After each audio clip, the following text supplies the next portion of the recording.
Good morning, students. How are you, beta? Today we are going to learn about the kinetic gas equation of the states of the matter. What is kinetic gas equation?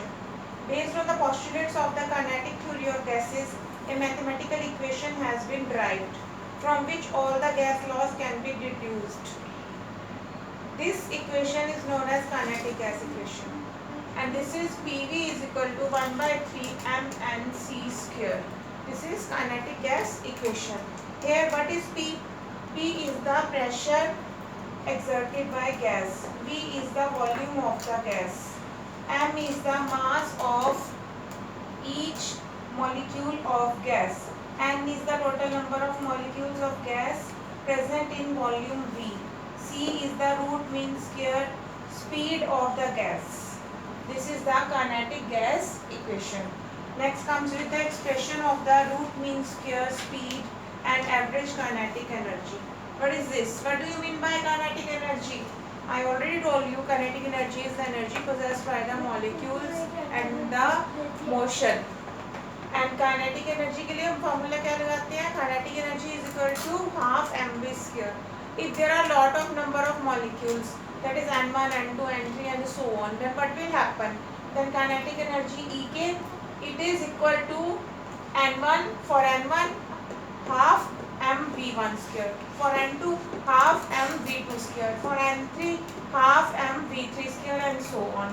Here we can take out 1 by 2m as a common factor, 1 by 2m bracket n1 v1 square, n2 v2 square, n3 v3 square and so on. ठीक है? Dividing the total number of molecules, the average kinetic energy Ek of the gas will be. Ek of the gas क्या है? Average kinetic energy. और वो हमारी क्या आ जाएगी? That comes out to be Ek upon n is equal to half m bracket n1 v1 square plus n2 v2 square plus n3 v3 square plus so on and divided by n का क्या आ जाएगा बेटा? n1 plus n2 plus n3 and so on, total number of molecules of the gas. ठीक है? तो ये जो है हमारे पास ये क्या है? Mean square speed. क्या है? Mean square speed. Its square root is the root mean square of the speed. ये अगर हम इसका स्क्वायर रूट ले लें, ये देखो तो ये क्या है? This is root mean square speed. क्या है ये? Root mean square speed.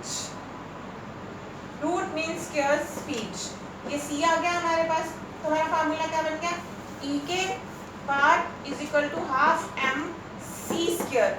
अगर हम इसका स्क्वायर ले लें तो हमारे पास ये डेरिवेशन आ जाएगा ना. तो हम इसका स्क्वायर ले लेते हैं c का. तो formula becomes half m c square. ठीक है? अब जो Ek है वो हाफ m c स्क्वायर है और Pv क्या है? 1 by 3 mn c स्क्वायर. वो हम ऊपर देख चुके हैं. ठीक है? तो Pv किसके बराबर आ गया? m into n. Small m into small n किसके बराबर होता है? Capital M, that is molecular mass. तो Pv is equal to 1 by 3 capital M c square. c किसके बराबर आ जाएगा? अंडर रूट ऑफ 3 इधर चला गया, 3 Pv m नीचे आ गया, 3 Pv by m का स्क्वायर रूट. ठीक है? इस तरह m अपॉन v किसके बराबर होता है? d डेंसिटी के बराबर होता है. तो m अपॉन v, यहाँ पे हम d लिख सकते हैं, बड़े आराम से लिख सकते हैं, तो हमने यहाँ लिख दिया 3p divided by d. c इसके बराबर हो गया. अब pv किसके बराबर है? rt के बराबर है. तो यहाँ पे हम इसकी वैल्यू पुट कर सकते हैं p की. तो rt upon m, d upon v किसके बराबर? d इंटू v किसके बराबर होता है? m के. m is the molecular mass. तो ये हमारे पास डेरिवेशन आ गया. अब ये जो जितने भी फार्मूलाज हैं 1 2 3 4, ये चारों के चारों फार्मूलाज आपके न्यूमेरिकल्स में काम आएंगे. न्यूमेरिकल में इन्हीं के अंदर वैल्यूज को पुट करके आप सारे न्यूमेरिकल्स को सॉल्व कर सकते हैं. Maxwell Boltzmann distribution of molecular speed and most probable speed. अब इसमें क्या है? मैक्सवेल बोल्ट्जमैन साइंटिस्ट का नाम है ऑब्वियसली. उसने हमें बताया है कि जो गैस के पार्टिकल्स हैं वो क्या करते हैं, वो उनकी एक पर्टिकुलर स्पीड नहीं होती, उनकी स्पीड कम या ज़्यादा होती रहती है. वो क्यों? क्योंकि उनके मॉलिक्यूल्स एक दूसरे से भी कोलाइड करते हैं, जैसे कि मैंने अभी बताया था लास्ट लेक्चर में, और वॉल्स ऑफ द कंटेनर से भी कोलाइड करते हैं. तो कोलाइडिंग के टाइम पे वो क्या करते हैं? अपनी एनर्जी एक दूसरे को ट्रांसफ़र भी कर देते हैं और उनकी स्पीड कीप ऑन चेंजिंग रहती है. ठीक है?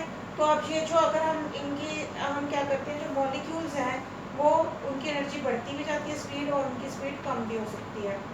तो कुछ फ्रैक्शन ऑफ मॉलिक्यूल्स की बात करें जिनकी पर्टिकुलर स्पीड है वो कांस्टेंट रहती है कांस्टेंट टेम्परेचर पे। If the fraction of the molecules possessing particular speed are plotted against their corresponding speed at a particular temperature, तो एक कर्व बनती है। वो कर्व क्या होती है? वो कर्व हमारी ये कर्व बनती है। ये जो कर्व है इसमें सेंटर में जो है यहाँ पे मोस्ट प्रोबेबल स्पीड कहलाती है, यानी इस जगह पे मॉलिक्यूलर स्पीड क्या है? मोस्ट प्रोबेबल स्पीड रहती है हमारी।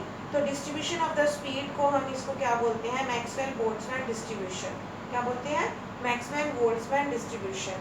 ये हमें क्या बताता है कि fraction of the molecules having too low और टू हाई स्पीड जो है क्या है? बहुत कम है। देखो टू लो भी कम है ना बेटा, और टू हाई भी कम है, पर ये जो हमारा प्रोबेबल स्पीड है वो सबसे ज़्यादा वहाँ पे फ्रैक्शन ऑफ मॉलिक्यूल्स है। The peak of the curve corresponds to the speed possessed by the maximum fraction or the maximum number of molecules. maximum fraction और maximum number of molecules कहाँ पे है?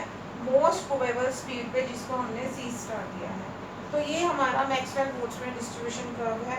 ये मैंने आपको समझा दिया है। इसकी थ्योरी आप बहुत अच्छे से करेंगे और ये ग्राफ को भी अच्छे से समझ लेंगे। तो इसको कैसे रिप्रेजेंट करते हैं?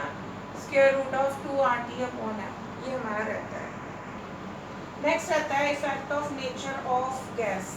गैस की नेचर पे क्या फ़र्क पड़ता है? गैस कैसी होती है आपको पता है? कोई गैस लाइटर होती है, कोई गैस हेवियर होती है। तो गैस की नेचर क्या है? तरह तरह की गैस होती है, ठीक है।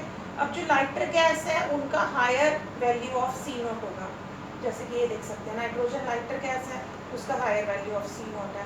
क्लोरीन थोड़ी हैवियर है, उसका लोअर वैल्यू ऑफ C0 है। तो N2 मॉलिक्यूल्स हैं, उनकी higher value of most probable speed है कि नहीं? मोस्ट प्रोबेबल स्पीड की वैल्यू क्या है? हायर। यहाँ पे Cl2 की क्या है? Lower value of most probable speed है। नेक्स्ट है इफेक्ट ऑफ टेम्परेचर। टेम्परेचर क्या बताता है?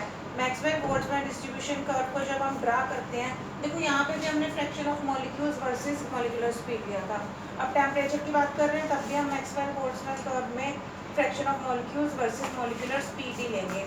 यहाँ पे टेम्परेचर क्या है? बढ़ रहा है। T3 is greater than T2 is greater than T1, ठीक है। T1 सबसे कम है, T3 सबसे ज़्यादा है। तो यहाँ पे हम देखेंगे टेम्परेचर बढ़ते ही हमारा क्या बढ़ जाती है? मोस्ट प्रोबेबल डिस्ट्रीब्यूशन ऑफ जो हमारा है स्पीड है वो बढ़ जाती है। देखो यहाँ पे टेम्परेचर कम है तो ये भी कम है, प्रोबेबल स्पीड T1 टेम्परेचर है तो सबसे कम है। तो ये हमारी रहती है। अब ये पीक हमें क्या बताती है? कुछ पॉइंट्स हैं वो आप नोट भी कर सकते हैं। The peak shifts forward showing the most probable velocity increases. जो पीक शिफ्ट है वो आगे की तरफ बढ़ रही है, देखेंगे सभी आगे की तरफ बढ़ रही है, showing the most probable velocity.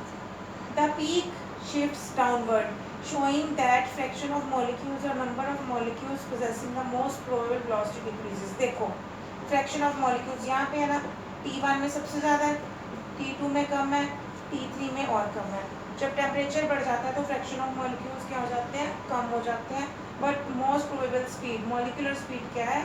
बढ़ जाती है। The curve is flattened in the middle. Middle में कर्व थोड़ी सी फ्लैटन रहती है, देखो सबको नजर आ रहा होगा। थोड़ी सी मिडल में कर्व क्या है? फ्लैटन रहती है इन द मिडल।